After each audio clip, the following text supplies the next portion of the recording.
But by this time, I catch something looking at me in the corner of my eye, and I'm like, "What the fuck?" And it's like with its pigtails, kind of like twisting them around like this, and just kind of looking at me. Created live on Fireside.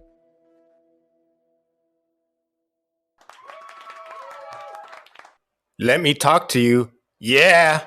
What do you guys think? Wanna be rock? Let me talk to you. That's all I'll say on that.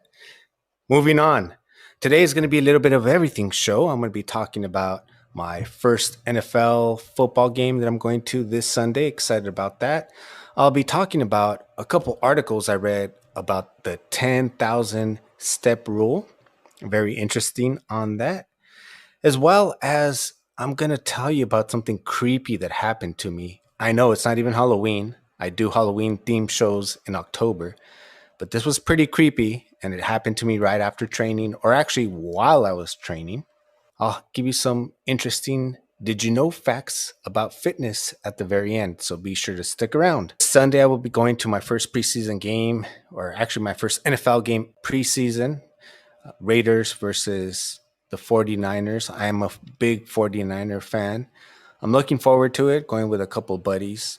As long as there's no fights or anything like that, Raider fan could be a little bit rowdy, but besides that, I'm looking forward to. And even though we are going to the Las Vegas Raiders home, I feel that everything should go smoothly. Just go and have a good time. And if you want to hear how my first experience is at the game, at the preseason game, be sure to follow my new show, sort of new. It's been exclusive here on Fireside, but I'm going to be kind of broadening it up, touching just more football related than anything. It's called The Football Examiner, and there I will be breaking down how it went on the whole football trip, my first game. I think it's going to be a little bit tough, to be honest with you, for the NFL to compete with the television. Seeing it there and then having to look at maybe the screen, a jumbotron to see if he really caught it or if his foot dragged. I don't know if it's the same. We'll see. We'll see. It'll be interesting. Be sure to follow me here on Fireside. That way you can be alerted about the show, The Football Examiner, where I'll be covering football, picks, Niners, NFT football, which is Rainmakers. I actually did one show earlier today, so if you want to check that out, I can show you how and what it's like to play the NFT Rainmakers Fantasy Football, as well as I'll be bringing on some of my friends from my fantasy football league that we've been playing in for, I would say, at least 30 years plus. All right, so let's get into this creepy thing that happened to me the other day. So I went running, and I went running with the Claremont Trotters. Me and my friend, we kind of messed up a little bit, took the route a little bit longer than what we were supposed to do. But either way, we were together, so it's no big deal. We got a couple extra miles in, no big deal. So as we're coming into the park where we all met up, there is this very tall individual. And I'm going to say individual because I could never tell really what it was, whether it was a male, female, human, non-human, or alien, or who knows now with today's technology. Maybe it was an AI sort of thingamajig. I'm not really quite sure. To give you a little idea, I'm 6 feet tall. So this thing was taller than me, and it was wearing knee-high boots that were like white, creamish boots with really big heels. So maybe it wasn't taller than me. I don't know. Looking up to it, it was taller. So I'm 6 feet and I had to look up to it. And then it was wearing a mask. So that's where I was like, you couldn't tell what it was. And the mask, it seemed like if you've ever seen Chainsaw Massacre, Texas Chainsaw Massacre with a leather mask, this person had like a leather mask, but it was like in the shape of a bunny. And then it was wearing bunny ears, like giant bunny ears. And then it had pigtails. And I couldn't really tell if the pigtails were real or not. But as I'm finishing up my run, and it was like maybe 5.2 miles, and I was pushing. So I was already kind of tired. It's looking at me kind of in the corner of a bush, and it's just staring at me. And I'm like, what the? But by this time, I catch something looking at me in the corner of my eye, and I'm like, what the fuck? And it's like with its pigtails, kind of like twisting them around like this, and just kind of looking at me. And I'm like, I'm not gonna give it no satisfaction that it startled me, but it's not like I was afraid of it. First of all, with those platform boots, there's no mobility. There's no way it's gonna be more mobile than me at that point. Two, I'll use your bunny ears to choke you out. You have no idea. And then three is I was telling my friend about this and he thought it was kind of strange, but I always train to motivate myself. Like if you've ever heard or seen The Last Dance with Michael Jordan, I've always trained myself to think of like the worst possible scenario to get me to keep going when I'm already tired. So for example, I'll be running and I'll be like, you're tired, you want to slack off, take your foot off the pedal, and then I'll tell myself, pretend that a dog got loose and you're gonna have to run for your life. I make myself start running, or pretend someone's gonna start chasing you right now and you gotta go. So I'm always kind of playing those scenarios when I'm tired. And so when that happened, I was like, no big deal. I'm like, I still got another engine. I still got another gear. I could still turn it up. And if you want to get down and scrap, because I don't know what your intentions are, dressed up as a bunny in the middle of the daytime while trying to be all low pro in a bush, like if anything would have been attempted, I my natural reaction would have been to elbow and then choke and then take off running. I mean, what else am I going to do? That was very creepy, and it's barely summertime. Over here in California, it's getting pretty close to 100 degrees. So to be wearing a mask and all that, get up in the middle of the summertime, I was like, I'm either going to hear about some sort of massacre that happened in Claremont, or this person is just like, I don't know, like who knows what they were up to, but it was very weird, very creepy. It just goes to show you that you should always be prepared, even if you're working out, and even if you're coming to the end of your workout, and even if you're fatigued and tired, always be aware of your surroundings, always be aware of your situations. And this is why I'm such a huge fan, advocate, ambassador for martial arts, self defense, learning to defend yourself, learning to, and knowing that you can defend yourself even if you're tired. Because I'm always pushing jujitsu. Jujitsu, if you're tired, it's not all about using all the strength. It's about leverage. It's about position. So that's something that will definitely very much help you. I think pretty soon I'll be able to put a whole best of Mythbusters, different myths that we've talked about on here as far as fitness related. You can check out past episode of the King Arthur's pose versus the wall stretch and find out that it's basically the same thing. I was reading a couple articles about the. I'm sure we've all heard it.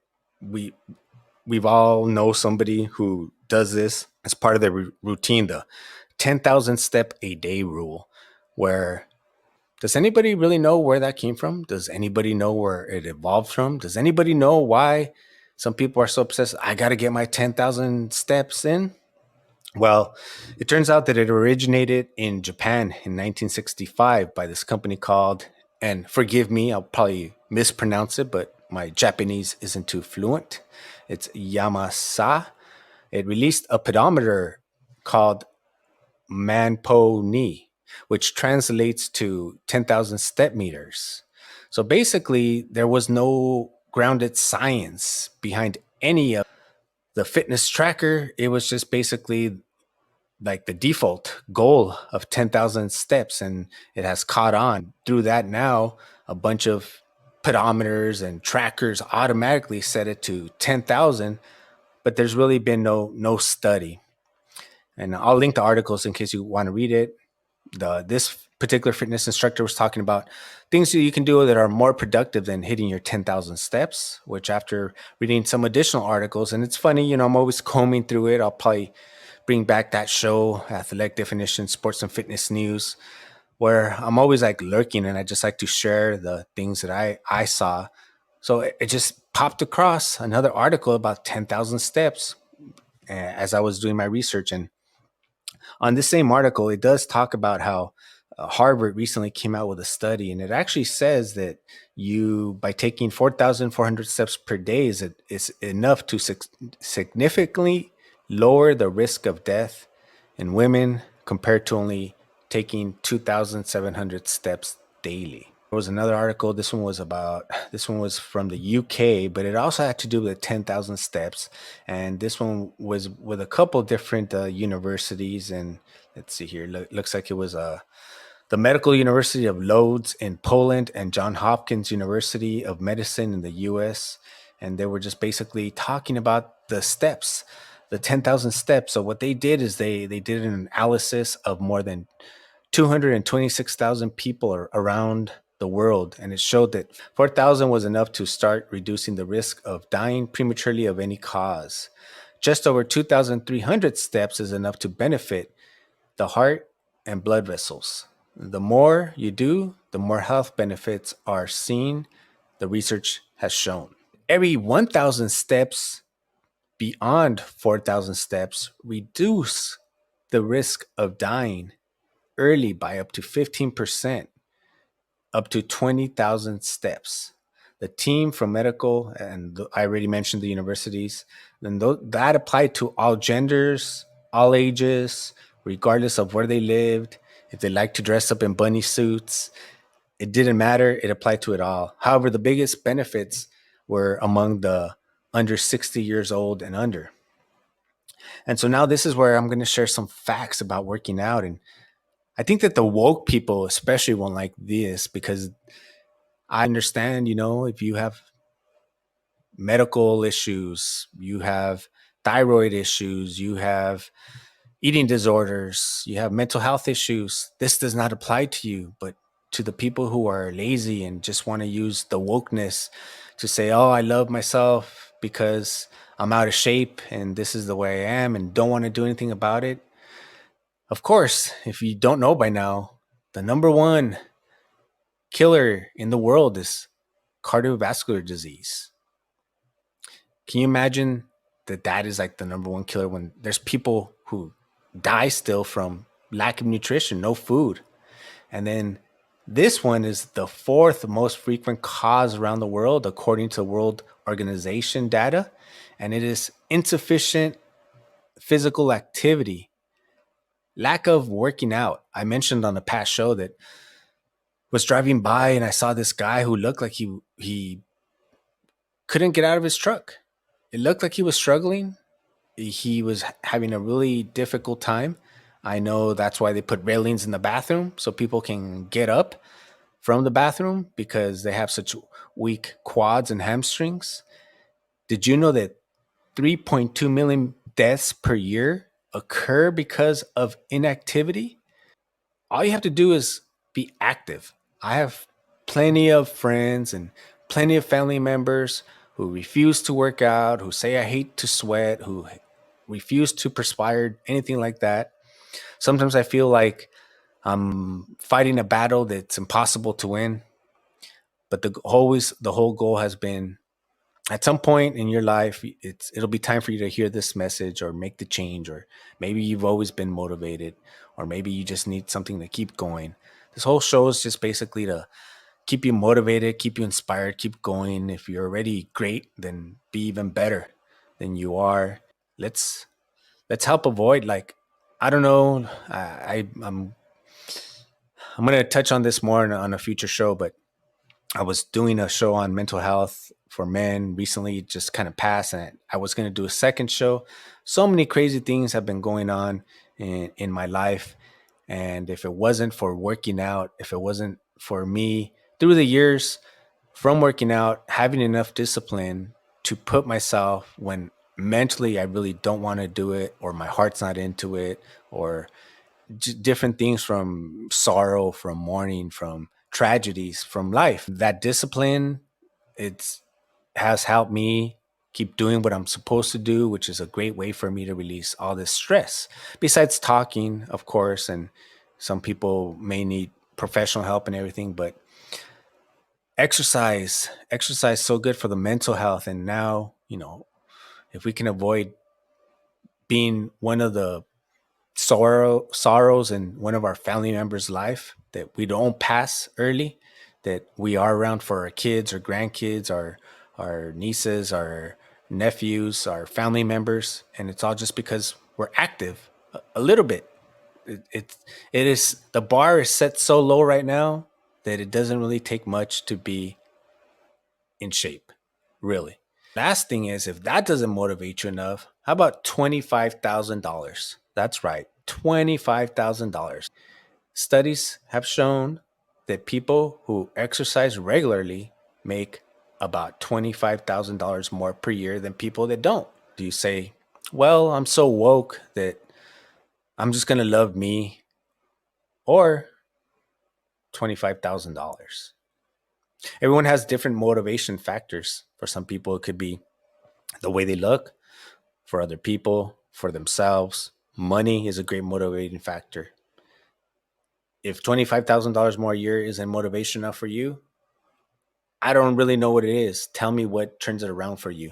I hope you enjoyed this episode of Athletic Definition. This has been episode 203. My name is Coach Ray Z. Till next time, catch me here live on Fireside. I'm out.